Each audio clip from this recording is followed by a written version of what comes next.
다음 11번입니다. 벤젠의 구조식, 나이트로벤젠의 구조식 품명, 아닐린 구조식 품명을 쓰면요. 구조식은 이렇게 그림으로 그리는 형태입니다. 육각형을 그리고 가운데 동그라미를 그리면 이것은 육각형을 그리고 이렇게 결합이 하나씩 더 들어가는 이것과 동일합니다. 그릴 때는 그냥 동그라미를 그리는 게 편해서 구조식을 이렇게 그려주시면 되겠고, 나이트로벤젠은 벤젠에 나이트로닌 NO2를 써주시면 되겠고, 아닐린은 벤젠에 NH2를 써주시면 되겠습니다. 자, 벤젠은 사료위험물 중에 1석유류이고요. 비수용성입니다. 나이트로벤젠은 3석유류이죠. 그리고 아닐린도 3석유류 비수용성에 해당합니다. 그래서 구조식과 품명, 또 지정수량을 쓰라고 하는 경우도 있고 화학식을 쓰라고 할 수도 있으니까 이 답 외에도 이 위험물들이 어떤 특징을 가지고 있는지, 품명은 어떤 것이요, 지정수량, 화학식, 구조식 이런 것들 연계해서 같이 알아두시기 바랍니다. 다음 12번입니다. 보호액에 해당하는 것을 모두 골라 쓰는데요. 황린의 경우에는 삼류위험물 중에 유일하게 금수성의 성질이 없는 자연발화성 물질입니다. 그래서 물 속에 저장하는데 pH 9의 물 속에 저장하면 더 좋습니다. 이 값이 들어가면 좋지만 기본적으로는 물에 저장한다는 정도로 기본을 알고 계시면 좋겠고, 트라이에틸알루미늄은 알킬알루미늄이고 알킬알루미늄은 삼류 위험물 중에서도 지정수량 10kg에 해당하는 그런 이제 위험성이 높은 물질입니다. 자, 그래서 금수성 물질로 불활성 기체를 쓸 수 있습니다. 근데 여기 보기를 보면 기체는 없죠, 지금. 그래서 해당 없음이 되겠고, 칼륨은 물과 반응하면 안 되기 때문에 물과 정반대인 성질인 기름을 사용해야 합니다. 경유나 파라핀 같은 기름 소재를 사용해야 하기 때문에 경유, 유동, 파라핀이 되겠습니다. 다음 13번입니다. 제조소에서 위험물을 할 때 정전기가 발생할 우려가 있다면 어떤 방법으로 정전기를 제거해야 하느냐? 접지를 해야 하고요. 공기 이온화. 공기가 일단 기본적으로는 이제 플러스도 마이너스도 아닌 상태로 이렇게 가는데, 공기 이온화를 시켜서 플러스 또는 마이너스가 되게끔 그렇게 만들어주는 겁니다. 그리고 상대 습도. 습도는 습도인데 상대 습도라는 거, 이 글자 아셔야 되고요. 숫자 70% 이상입니다. 왜냐하면 건조할 때 정전기가 더 많이 생기죠. 습하면 정전기가 덜 생깁니다. 그래서 70%보다 높아야 정전기가 덜 생기니까 이상이라는 단어가 들어간다는 것까지 봐두시면 되겠습니다.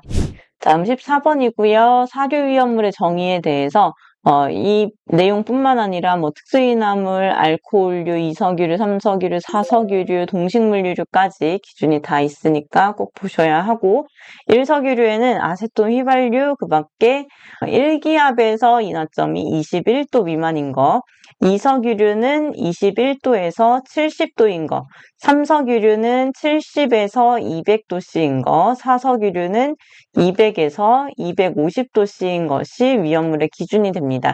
대신 여기에서 끝나는 것이 아니라 이석유류는 그 가연성 액체의 중량이 40중량%가 들어가고 40도씨 이상인 동시에 60도 미만인 것은 제외한다는 내용, 40이랑 60이라는 숫자가 이석유류에는 위험물 기준으로 추가로 더 들어간다는 점도 특이사항이 있으니까 우리 교재의 해설을 꼭 봐주시길 바랍니다.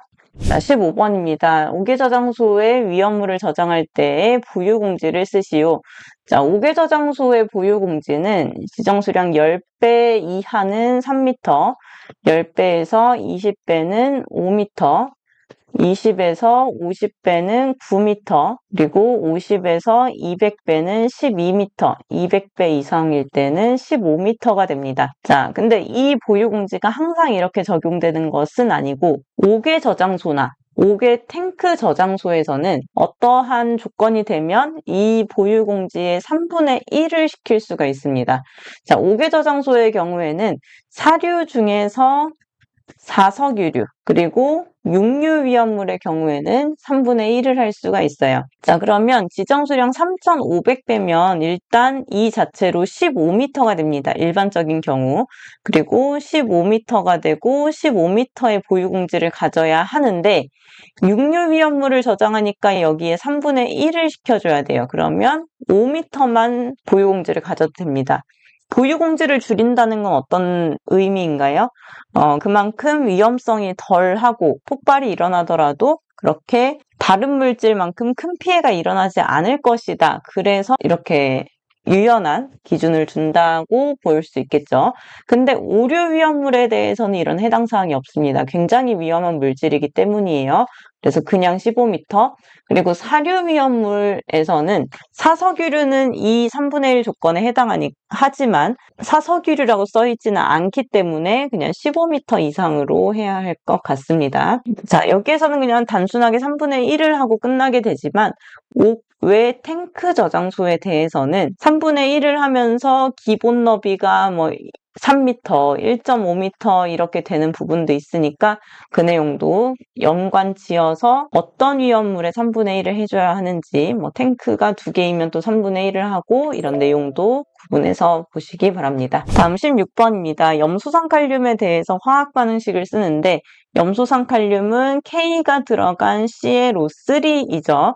분해를 하면 Cl과 O가 그대로 끊어집니다. 완전히 KCl과 O2로 끊어져서 2, 2, 3이 되겠고 염소산 칼륨이 연소를 하게 되면 K가 있으니까 뭔가 나오고 하지 않습니다. 왜냐하면 인류위험물은 그 자체로 산소를 뿜어내는 산화성이기 때문에 위험물에 들어가는 거지 이 자체는 연소를 하지 않습니다. 불연성이기 때문에 산소랑 만난다는 것은 불가능한 얘기예요. 그래서 해당 없음이 되겠고 KClO3가 H2O랑 만나면 H가 OH랑 어떻게 반응을 할 것 같지만 그렇지 않죠. 자, 인류의 경우에는 알칼리 금속의 과산화물 Na2O2, K2O2, CaO2 이런 식으로 어떤 물질에 O2만 붙은 것들이 물하고 반응을 해서 이렇게 산소를 발생시키게 됩니다. 그래서 인류위험물은 연소 반응이나 물과의 반응에 거의 해당이 없다는 점을 꼭 유념하셔야 합니다. 다음 17번입니다. 다음 위험물이 물과 반응해서 생성되는 기체의 명칭입니다. 물과 반응한다는 것만 보고 화학 반응식을 쓰시면 정답으로 인정될 수가 없습니다. 조심하셔야 되고요. 자, NaH 플러스 H2O를 하게 되면 NaOH와 H2가 나오게 됩니다.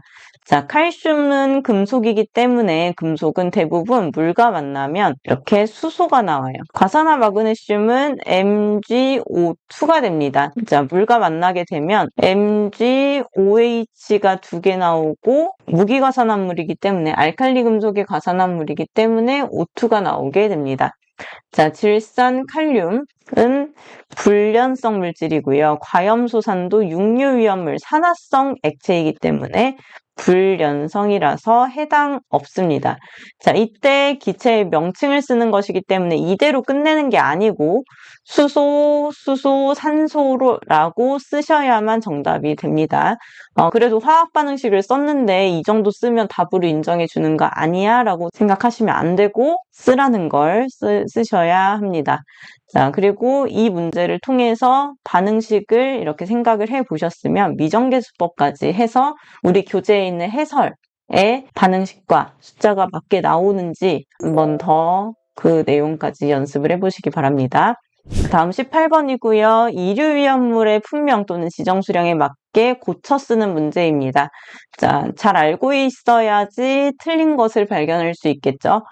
이 중에서는 황적이 되는데 적이라는 글자가 안 보이죠? 황린이 아니라 정린이 되어야 하기 때문이고요. 인화성 고체, 오철마분 인고 1000인데 500이라고 써 있으니까 1000kg 이렇게 써주시면 되겠습니다. 자, 다음 위험물의 명칭입니다. CH3가 CO에 C2H5와 붙어 있으면 메틸, 에틸, 그리고 가운데가 케톤이라서 메틸, 에틸, 케톤이 되겠고, 그리고 클로로벤젠.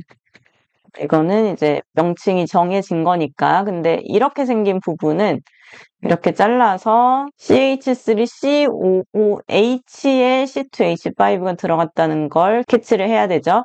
자, 아세트산에 에틸이 들어갑니다. 그래서 아세트산 에틸이 됩니다.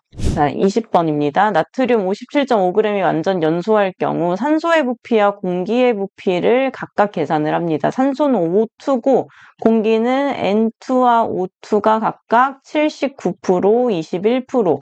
그래서 한 번 더 계산을 해줘야 하는 거죠. 자, 나트륨이 연소를 하면 Na2O 라는 반응을 하게 되겠죠. 자, 이때 개수는 4, 1, 2가 됩니다. PV는 N분의 WRT에서 V는 PM분의 WRT고요.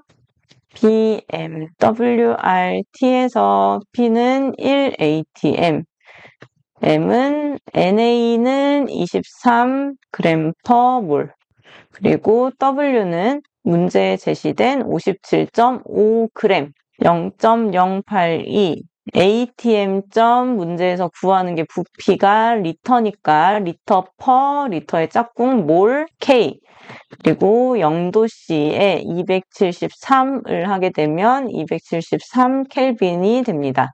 자, V는 1 곱하기 23분의 57.5 0.082 273을 해주고 여기에 NA와 O2 간의 관계가 4와 1, 4대 1이라는 것을 계산을 해주면 13.991에서 반올림하면 13.99 리터가 된다는 것을 확인할 수 있겠죠. 자, 이 상태는 지금 뭐의 부피? 산소의 부피를 구한 상태입니다. 자, 근데 공기의 부피는 구해진 산소의 부피, 그대로 쓴 이 산소의 부피에서 산소가 이만큼 나왔대요. 근데 산소는 공기 안에 21%, 0.21만큼 들어있는 상태이다 보니까 산소에 대한 것을 공기로 치환하기 위해서 0.21분의 1을 또 곱해줘야 합니다. 산소를 공기로 치환하는 과정입니다. 그래서 66.625 반올림하면 66.63리터가 되겠습니다.